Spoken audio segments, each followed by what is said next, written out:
अस्सलाम वालेकुम वरहमतुल्लाहि वबरकातुहू। दोस्तों, आउं आहियां अली हसन अब्बासी। किताब आहे चंड विसामी वियो। कहाणियूं लेखक अमर जलील। छापो पहिरियों मार्च 2009 ईस्वी। छापो ॿियों जनवरी 2011 ईस्वी। छापो टियों 2014 ईस्वी। छपाईंदड़ काछो पब्लिकेशन, कराची, सिंध। किस्त एक ही। कहाणी कशमकश। हू महीने खां पोइ कॉलेज आयो हो। संदसि ॾाढ़ी वधियल हुई, वार मुंझियल, अखियुनि जे चौगिर्द थकावट ऐं कमज़ोरीअ जा कारा हल्का, कपिड़ा मेरा ऐं बेतरतीब हुयसि। संदसि जिस्म बुखार में पॼिरी रहियो हो। हू भित जो सहारो वठी विरांडे में पहुतो। पीरियड शुरू थी चुका हुआ। हिन क्लास में वञणु मुनासिब न सम्झो। वक़्तु काटण लाइ हू नोटिस बोर्ड ॾिसणु लॻो। इम्तिहान में 3 महीना पिया हुआ ऐं इम्तिहान जी फ़ी 50 रुपया हुई। अॻे महीने जे 20 तारीख़ ताईं ॾियणी हुई। 50 रुपयनि जी तक़ाज़ा खेसि सोच में विझी छॾियो। महीने जे ख़र्च मां 50 रुपया बचाइण हिन लाइ नामुमकिन हो। छा 50 रुपयनि लाइ 4 सालनि जी महिनत रायगान थी वेंदी? हिन सोचियो। छा हू कॾहिं बि ग्रेजुएट थी न सघंदो?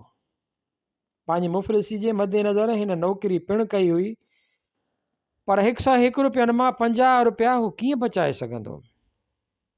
हिन दफ़े खेसि हॉस्टल जी फीस, कॉलेज फ़ी ऐं डॉक्टर जे बिल खां सवाइ कुझु किताब पिणु वठिणा हुआ। ऑफिस ताईं बस जो भाड़ो बि 10 रुपया खनि हो। पर उन्हनि खां सवाइ बि दुनिया में इंसान खे पैसनि जी ज़रूरत पवंदी रहे थी। ॿिया बि त मौक़ा पैसा ख़र्च करण जा आहिनि। हिन खे हिकु बूट जी पिणु सख़्तु ज़रूरत हुई। आख़िर हू छा करे? ऐं हिन सचपच महसूसु कयो त ज़िंदगीअ जो ॿियो नालो कशमकश आहे। हू थिड़ंदड़ क़दमनि सां कॉलेज गार्डन में आयो।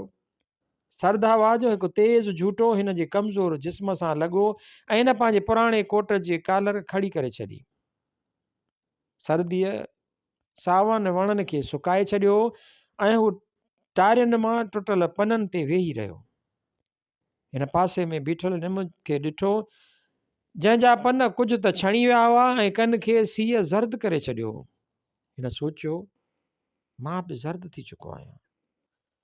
मूंखे बि सर्द हवाऊं सुकाए छॾींदियूं ऐं मुंहिंजे बदन में डोड़ंदड़ खून ख़ुश्क थी वेंदो। मां हमेशह लाइ सुम्ही पवंदुसि। ही सुकल पन मुंहिंजो कफ़न हूंदा ऐं सितारा क़बर जो ॾीओ। हू ॿाहूं मथे जे हेठां ॾेई लेटी पियो ऐं सुकल पन हिन जे वज़न सां टर करे ख़ामोश थी विया।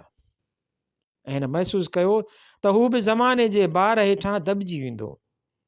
अबतर हालतूं हिन खे कॾहिं बि ज़िंदह रहण न ॾींदियूं। छा मां मरी वञा? हिन सोचियो। न न, हिन खे जीअरो रहणो हो। हिन सां वालदेन जूं लाताद उम्मीदूं वाबस्ता हुयूं। हिन वालदेन जी ग़रीबीअ जे मद्देनज़र हिते अची नौकिरी पिणु कई ऐं खाउन कुझु बि न घुराईंदो हो। छा हू मरी वञे? न, कॾहिं बि न। हिन जो मौत हिन जे वालदेन जे ख्वाबनि जो मौत हूंदो। हिन जी कुराड़ी मां, जंहिं अक्सर पुट खे ख्वाब में सोणी ऐं चमकंदड़ मोटर में सफ़र कंदे ॾिठो, सा पागल थी वेंदी ऐं हसीन ख्वाब जी अहिड़ी ख़तरनाक ताबीर खे उहो कॾहिं बि बर्दाश्त करे न सघंदी। हिन खे ज़िंदह रहणो हो। ऐं पोयां छोकिरियुनि जे हिकु गिरोह जे टहकनि हिन जे ख़्यालनि खे मुंतशिर करे छॾियो ऐं हू माहौल खे मुअतर कंदियूं हिन वटां गुज़री वयूं। उन्हनि में नजमा बि हुई, जंहिं हिन खे ॾिसी मुंहुं मोड़े छॾियो ऐं चहकंदी हली वेई। हू बेचैन थी वियो। अॼु हू महीने खां पोइ कॉलेज में आयो हो। नजमा छो मुंहुं मोड़े छॾियो? नजमा हिन सां मुहबत न कंदी हुई, पर मुख़लिसाना गुफ़्तगू त कंदी हुई।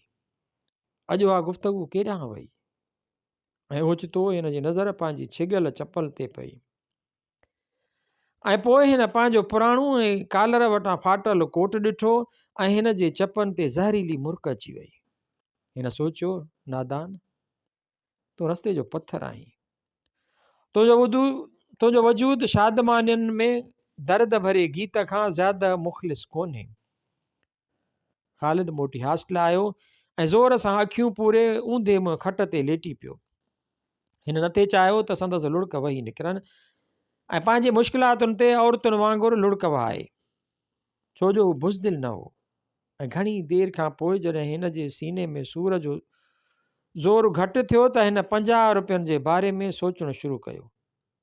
हू बुखार जे हालति में पिणु ऑफिस वेंदो हो, पर 106 रुपयनि मां 50 रुपया फ़ी लाइ बचाइण हिन लाइ नामुमकिन हो। ऐं हींअर हिन फ़ैसिलो कयो त महीने अध लाइ हू राति जो बि कमु कंदो।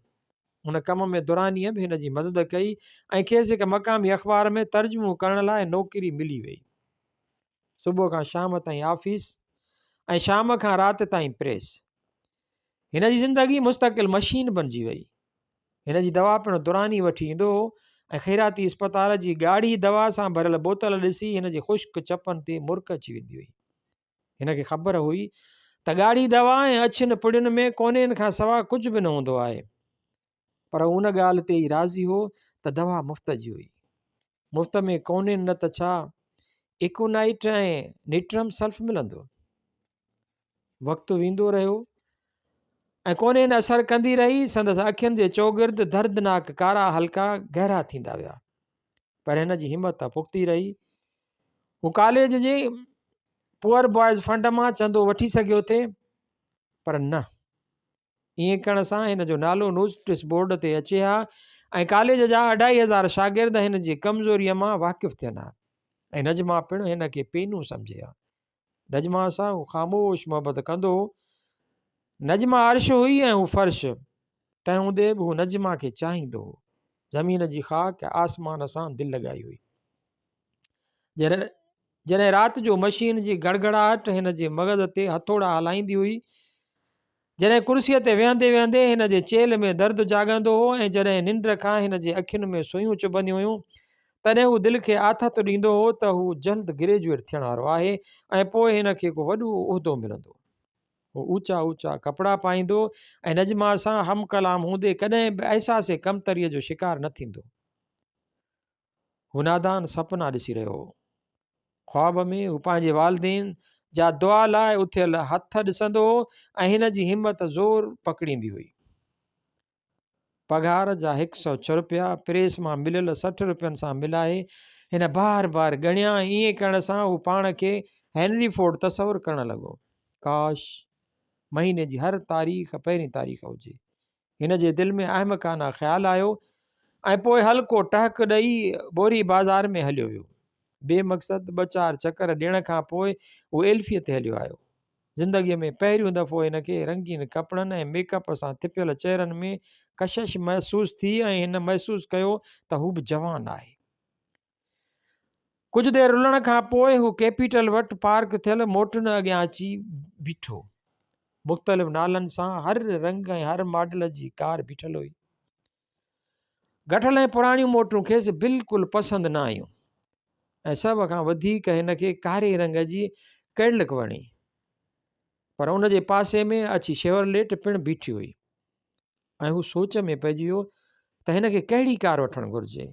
हा त प्रिंस ऑफ वेल्स जल्द फ़ैसिलो कर, कैडलिक पसंदि अथई या शेवरलेट?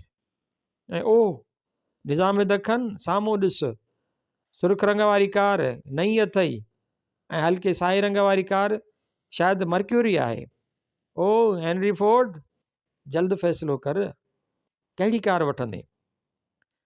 तूं त कारून शिकन आहीं, हातिम ताई अॼु ज़रूरु क़बर में फतकंदो हूंदो। तरसो हिन पंहिंजे ख़्यालनि खे चयो। हज़राइल हांस कंहिं होटल में हुनजो फ़ैसिलो कंदा ऐं हू सचपच शाहाना अंदाज़ में हलंदो केवाल्टीअ वटि पहुतो। अॼु हर लिहाज़ खां 5 आने वारी चांहि पीअण जे क़ाबिल हो, वरना खेसि मलबारी होटल ते सलेमानी कड़क चांहि पीअण जी आदत हुई। हू पंहिंजनि ख़्यालनि में गुम हो त हिन खे कंहिंजी आवाज़ होश में आंदो। ब्राउन सूट में मलबूस नईम नजमा सां गॾु बीठो ऐं हिन जे चपनि ते मुर्क हुई, जंहिंजो मफ़हूम हो सम्झी न सघियो। हेलो ख़ालिद, काफ़ी पीअंदे? हिन जे लहजे में हठ ऐं दौलत जी झनकार हुई। ख़ालिद जे तन बदन में बाहि लॻी हुई। हू ग़रीब हो त छा थियो, हिन वटि बि हिकु हसास दिलि हुई जंहिंमें गैरत जो माइदो पिणु मौजूदु हो।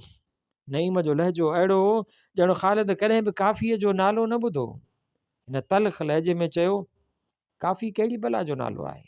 मां त विस्की पियण आयो आहियां।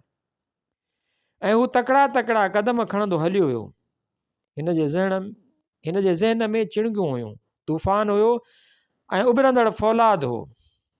बाहि ऐं पाणी, बुख ऐं इश्क उन्हनि जो कॾहिं बि पाण में मेलाप न थियो आहे। हू सोचे रहियो हो, हिते हर शइ जी क़ीमत पैसे सां अदा थिए थी। हू सॼी राति माही बे आब वांगुरु फथकंदो रहियो। उन राति हिनखे पंहिंजी ग़रीबी बेहदि महसूस थी रही हुई। पैसे संदसि ऐं नजमा जे दिलनि में हिकु वॾी दीवार उभी करे छॾी हुई। नजमा कॾहिं बि हिन जे ख़ामोश मोहबत महसूस करे न सघी। सुबुह जो हिन नेरनि बि न कई ऐं फॉर्म भरे कॉलेज में हलियो वियो। इम्तिहान जी फ़ी ॾियण लाइ अॻ ई काफ़ी शागिर्द कतार में बीठा हुआ ऐं हू बि बीह रहियो। मुस्तक़बिल जा हसीन ख़्याल ऐं ग्रेजुएट थियण जी तमन्ना बि हिन जे दिलि तां उदासी दूर करे न सघी। काउंटर वटि अची हिन फॉर्म ॾिनो। क्लर्क फॉर्म वठी पैसनि लाइ हथु वधायो ऐं ख़ालिद पेंट जे खीसे में हथु विधो। ख़ाली पियो। हिन जो मुंहुं ज़र्द थी वियो, पर हिकदमि खेसि ख़्यालु आयो त पैसा हिन पोएं खीसे में विधा हुआ। पोयों खीसो कतरियल हो। शायदि कंहिं मुफ़लिस पेट जी बाहि विसाइण लाइ हिकु ग़रीब खे लुटे छॾियो। सपना टुटी पिया, गीत अधूरा रहिजी विया, तमन्नाऊं लुटिजी वियूं। उमेदुनि जो सागर ख़ुश्क थी वियो ऐं हू पुरनम निगाहनि सां केॾांहुं हलियो वियो। 1962 ईस्वी।